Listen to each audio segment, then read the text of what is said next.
Beloved in the Lord, hear this word today. The Bible tells us that Pharaoh's spirit was troubled when you read the book of Genesis, chapter 41, verse 8. Beloved in the Lord, his spirit was troubled because he had a dream that troubled him. And he wanted to understand the interpretation of that dream. So he had to call upon the magician and the wise men of Egypt.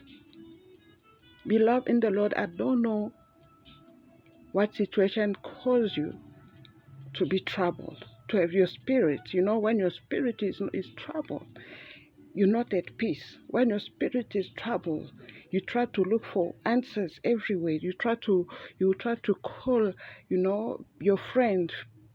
You call your family members.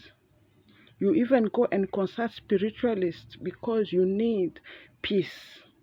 You'll explain to try and understand if they understand what you are going through and if they can interpret it for you. When he called the wise men of Egypt, and he called the magician, which means the situation really troubled his spirit. Beloved in the Lord, know who to call and know who to consult. They were wise men, but they did not have the wisdom of God. Because if they had the wisdom of God, they were going to find peace. He was going to find peace. But still, he didn't have peace. So the search goes on. He was still looking for someone who could interpret the dream, whatever it was going on in the land. Pharaoh was troubled. His spirit was troubled. Beloved in the Lord, whenever you are troubled, you are going to a situation that is troubling your spirit,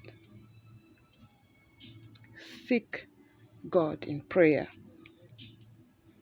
Verse 15 says that they call upon Joseph. Joseph could interpret because the Spirit of God was upon Joseph. And he was able to give an interpretation to Pharaoh. It's Pharaoh who had the dream, but because the Spirit of God was upon Joseph, Joseph could interpret what Pharaoh saw in the dream. Because he was looking for peace. And Joseph said to Pharaoh, "It's not in me. God will give Pharaoh an answer of peace." Hallelujah. It's only in God that you can have an